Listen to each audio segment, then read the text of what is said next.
ta stereotipna družina na podeželju, ki je bila sestavljena iz 3 ali več generacij, ki ne bi si delile delo, odgovornosti in ne bi si med sebojno pomagale.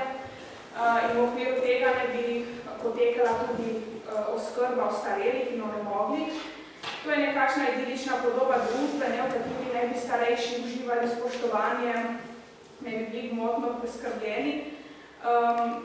Vse to naj bi prekinila industrializacija, torej izseljevanje ljudi iz podeželja v mesta, sploh delovno aktivne generacije, ne starejši, naj bi bili vedno bolj prepuščeni sami sebi. Realnost je bila seveda vprašljiva.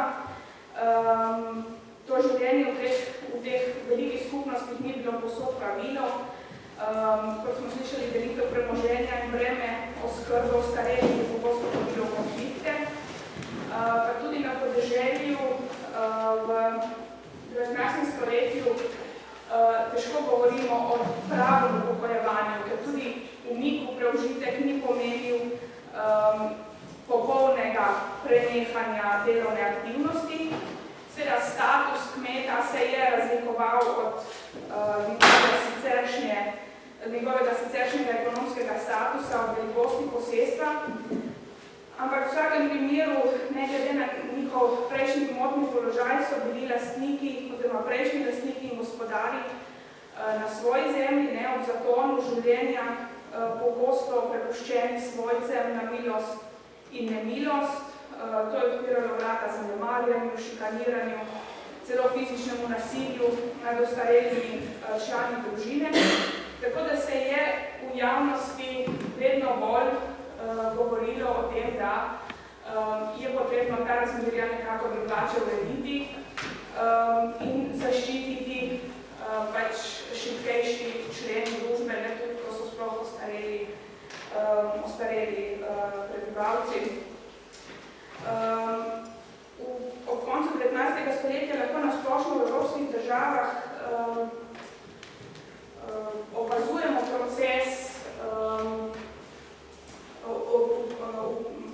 proces upeljevanja pokojnin, torej ustanavljanja nekakšnih pokojninskih sistemov, ki si najprej za javne uslužbence, potem za delavce, ampak vse to je, ves ta proces podeželja ni zajel. Kljub vsem idejam, ki jih bom zdaj predstavila, so v bistvu do pravih pokojnin za kmete, ki bi temeljile na osnovi pokojninskega zavarovanja, v bistvu prišlo šele v drugi polovici 20. stoletja. Zdaj na Slovenskem je med takratnimi strokovnjaki, politiki prevladovalo mnenje, da je glavna problematika podeželja prezadolženost. To lahko preberemo pri Bošnjaku, pri Kreku, pri Šuštaršiču. Tako da so se s problematiko pokojninskega zavarovanja kmečkega prebivalstva se začnejo ukvarjati, te ideje lahko zasledimo nekako od 80-ih let 19. stoletja naprej. Sprva so govorili o nekakšni kombinaciji med zavarovanjem in prihranki, se pravi zavarovanje, ki je obenem tudi varčevanje. To pomeni, da bi ob doživetju ta kmet, ki je celo svoje življenje nalagal nek določen znesek, ta znesek dobil izplačan, s tem bi poravnal svoje dolgove, torej dal doto, primerno doto svojim hčerkam in si na ta način tudi manj obremenil sina oziroma prevzemnika kmetije. Nekako so dojeli sprva so rešitev, ki se je ponujala, je bila sprva samoorganizacija kmetov v nekakšnih zavarovanih zadrugah. Ta ideja je bila kmetom blizu, imeli so občutek, da bodo sami upravljali s tem denarjem, to je veljalo kot prednost. In že zgodaj je mogoče zaslediti tudi teze, da bi na tak način zagotavljali neko bolj brezskrbno starost mladim in dajali neko upanje novo perspektivo življenja na podeželju in da bi na ta način tudi ustavili množično izseljevanje in praznjenje podeželja. Ker izseljevanje ljudi, ki si na podeželju niso več mogli zagotavljati eksistence, je namreč paradoksalno vodilo v pomanjkanje delovne sile. Delo na kmetijah na prelomu z 19. in 20. stoletja je potekalo večinoma ročno, spravi, potreba po delovni sili je bila izjemno velika, donos, ki so ga s tem ustvarjali, pa nikakor ni mogel preživeti vseh teh delavcev, ki so bili potrebni. Torej, šlo je za to ideja o samoorganizaciji kmetov se je rodila iz tega, ker pač država takrat v bistvu obdobju še ni bila sposobna zagotavljati nekega enotnega skupnega socialnega zavarovanja. Prisegali so tudi na prostovoljno vključevanje.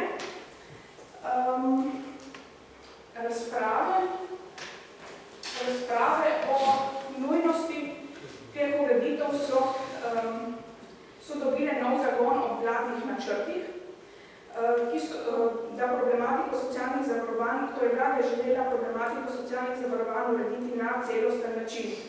Prve te pobude so se pojavile že leta 1904, nato pa je ministrski predsednik Bek ob sklicu novega parlamenta 1908 ureditev torej sistema pokojninskega zavarovanja kmetov izrecno obljubil in potem pod pritiskom poslancev, ki so bili združeni v agrarni zvezi, tudi dejansko vključil zavarovanje za kmečko prebivalstvo v nek enoten vladni načrt socialnega zavarovanja. Podporo uveljavitvi zavarovanja za delavce, ki ga je vlada sprva načrtovala, so namreč ti poslanci pogojevali s podporo celotnemu zakonu, čega prioritetnega sveda zavarovanja delavcev. Na Slovenskem so bili glavni glasniki in deklarativni zagovorniki te ideje člani Slovenske kmečke zveze. Kljub številnim zborovanjem in številnim močnim kampanji po časopisju, pa je očitno, da te ideje niso nikoli našle večjega števila privržencev. Med slovenskim podeželskim prebivalstvom liberalno časopisje je namreč ves čas opozarjalo, da zavarovanja kmetov preprosto ni mogoče postaviti ob bok delavskega zavarovanja. Zakaj? Torej prispevke za delavsko zavarovanje so pokrivali trije, to je bil delavec, delodajalec in država. Pri kmetu pa je bilo tako, da bi moral kmet prevzeti 2/3 tega prispevka. To bi zanj predstavljalo izrazito hudo breme in torej renta, ki jo bi potem dobival, na koncu ne bi bila več v sorazmerju s tem vplačili. Potem ves čas je opaziti, da so se v javnosti pojavila prevelika pričakovanja. Ljudje so pričakovali, da jim bo to zavarovanje prineslo res brezskrbno starost, da bodo torej prejemali dohodke, ki bodo v nekakšnem razmerju s tem, kar so zaslužili sedaj. Ko so pa spoznali, da je to v bistvu bolj kot ne neka doklada za onemoglost, je pač navdušenje nad tem vladnim predlogom v veliki meri strahnelo. Med ljudmi so negotovost še potencirale nejasne in nedorečene določbe. Recimo ni bilo jasno, ob kakšni starosti bodo sploh imeli pravico črpati ta sredstva, ker bilo je torej rečeno, da bo kmet posestnik to lahko črpal pri 65, oziroma pri onemoglosti. Zdaj tako dokazati to onemoglost, ali torej spraševali, torej dileme so bile, ali bo to invalidnost oziroma nezmožnost zgolj upravljati ta poklic, ki ga sedaj upravlja, ali bo to pač nezmožnost upravljati katerokoli delo. Druge dileme, ki so bile s tem povezane, so seveda izhajale iz višine prispevkov. Najmanjši prispevek je veljal za 1 krono, torej to je bil najmanjši predviden prispevek. Obstajala je sicer možnost znižanega prispevka za tiste, ki so na leto zaslužili manj kot 480 kron. Država pa naj bi potem za vsakega zavarovanca po upokojitvi prispevala po 90 kron. Zdaj, kakšne so dileme o tem? Predvsem se pojavlja vprašanje, kako določiti letni dohodek pri kmečkih delavcih. Ti so, sploh recimo posli, gozdarski delavci, so velik del svojega plačila prejemajo v naturalijah, spravi hrani, obleki, nastanitvi in le redko in neredno, predvsem v denarju, pa tudi kmet, posestnik, ni mogel računati na vedno enake dohodke. Zato so se recimo pojavile ideje, da bi se kmetom naložilo plačevanje večjih zneskov, takrat, ko pospravijo pridelek ob trgatvah in tako naprej. Ampak je to ustvarjalo vedno nove birokratske zaplete, ker ni bilo jasno, kdo bo določil višino te premije glede na vsakokratno letino, ker vemo, da so se letine med sabo razlikovale. Pa tudi na tak način bi bilo nemogoče določiti, kakšna renta bi takemu kmetu sploh pripadala. Potem nezaupanje izhajalo, torej nevolja izhajala z tega, da naj bi polovico prispevka delavcev na kmetiji prispeval gospodar, to je izvalo precejšen upor pri posestnikih.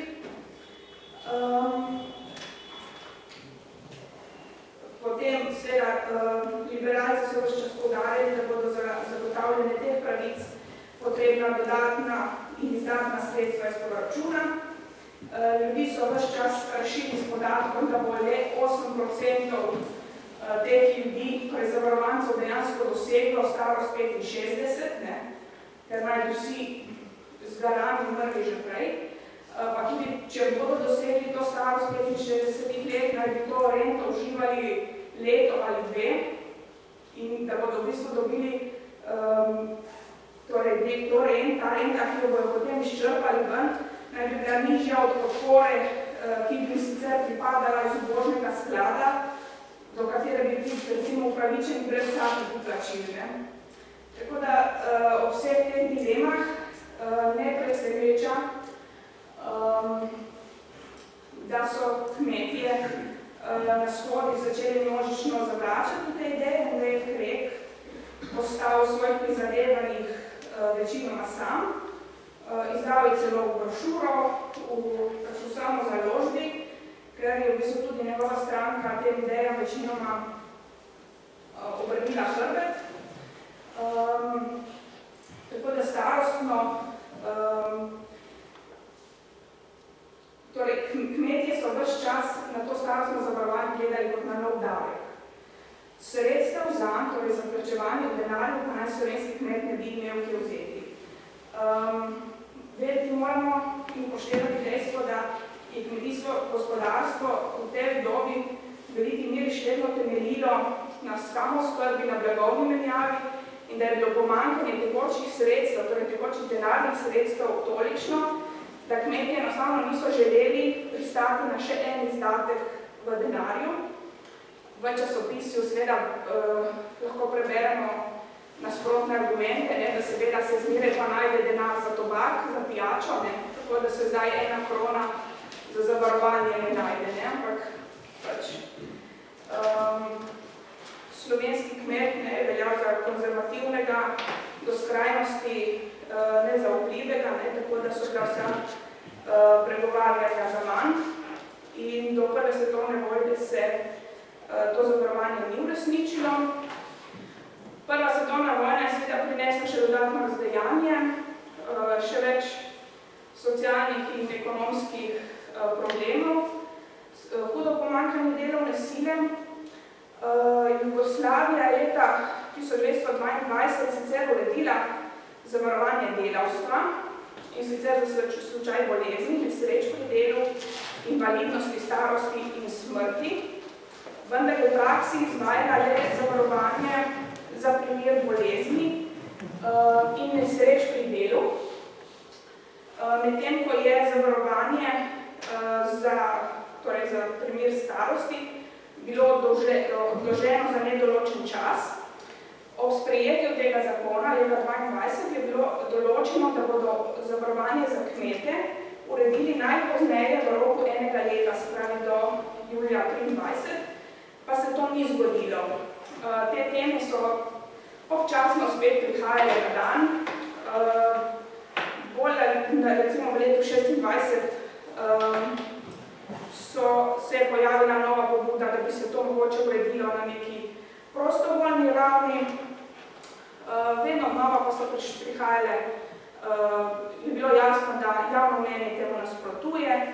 Vedno znova so se spraševali, ali kmet sploh potrebuje zavarovanje, saj pošteni in delavni ne naj bi se na podeželju povsem spodobno vodilo. Skrbelo jih je, da se bo slovenski kmet pokvaril s tem zavarovanjem, kot so napisali, doma, brez dela počivati, zdravnika za ston imeti, pa še plačo povrh, to bodo prava nebesa za lenuhe. Se pravi, zavarovanje naj bi vodilo v nek moralni propad, ki se je v mestih že zgodil, tako da lahko preberemo izjave, kot so pustite nas pri miru, mi tega zavarovanja nič ne rabimo, vi ne boste živeli na račun naših kmečkih žuljev, pravi kmetje tega zavarovanja nikoli ne bomo sprejeli, pustite naše ljudi v miru, zavarovanje je za industrijsko delavstvo in roke proč od našega kmeta.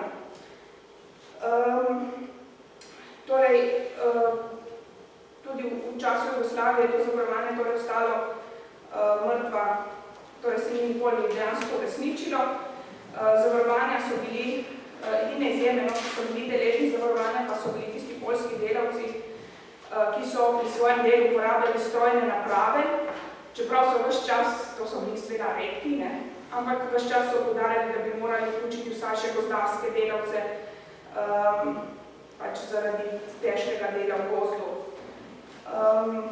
Zavračali so tudi možnost neobveznega in prostovoljnega zavarovanja, povsem ustrezen naj bi bil že poselski red, ki je urejal razmerja med gospodarjem in poslom in ki je gospodarju že sicer nalagal določene obveznosti do odsluženega, bolnega in ostarelega posla. Vedno znova se je stvar zataknila pri denarju, tako da so recimo v 30 letih prihajala na dan inovativne ideje, odkje najti denar za uvedbo takega zavarovanja. Pogosto so zagovarjali idejo, da bi nekako nacionalizirali gozdove in iz tega fonda potem financirali to zavarovanje. Delni napredek pa bi bil mogoče s tem, da bi upravljanje zavarovanj proti elementarnim nesrečam, se pravi proti požaru in tako naprej, kar so kmetje dobro sprejeli in je to že bilo uveljavljeno med kmečkim prebivalstvom. To naj bi prenesli iz zasebnih zavarovalnic na javno upravo, tako naj bi se ti veliki dobički, ki so jih do sedaj puli zasebniki, naj bi jih sedaj prevzela država in z njim financirala različne projekte. Kmetom naj bi na ta način lahko tudi znižali previsoke in prenapihnjene premije in jim že s tem olajšali življenje in delo. Zdaj še po drugi svetovni vojni, seveda so se razmere čisto spremenile, pritisk na kmete je bil seveda očiten zaradi novega družbenega sistema, kolektivizacija, obvezna oddaja pridelkov, administrativno določanje cen in vse to seveda ni pripomoglo k razvoju kmečkega gospodarstva, tako da so ureditvi te problematike pristopili šele leta 1972 in še to zgolj v Sloveniji. Druge države so to področje s zveznim zakonom uredile šele desetletje pozneje. Prvi zakon, zakon iz leta 1972, je uvajal dve kategoriji kmetov, in to so bili kmetje kooperanti in nezdruženi kmetje.